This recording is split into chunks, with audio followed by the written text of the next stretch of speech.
This is the latest list of books challenged in Martin County.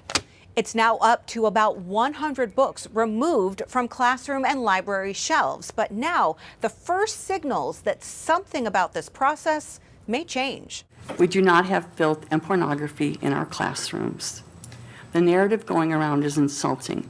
One by one, dozens of Martin County community members once again flooded the school board meeting to speak out against banning books and ask the school board to change its objection process. I urge you to think about what a book ban needs and use transparency.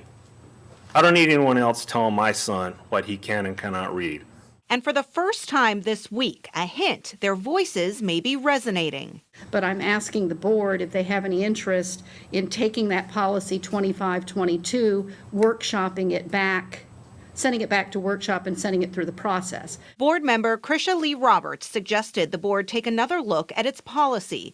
The current procedure involves the objector filling out a form with the school to reconsider the book. The principal reviews it to decide if the book stays or goes. Then there's a meeting to go over the decision.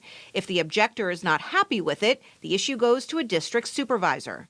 And we might want to be doing something different. And I'm glad that it sounds like there's something they're going to do. I was disappointed in the fact that she was the only board member that had any sort of energy behind putting that into consideration. Martin County mom Sydney Thomas is involved with a new grassroots group called Connected Martin, organizing people on community issues like education. We are building the plane as we're flying it, quite literally. They encourage those against book bans to wear yellow at recent school board meetings. They want more transparency in the book review process. There is a really concerted effort to privatize education and to dissolve the separation of church and state. That's been explicitly put out there. And the book banning is just one very significant cog in that wheel. She says they'll keep showing up and fighting for what they believe is right. But the public comment and the public show up, it did have an impact, and it looks like they will at least discuss the process again.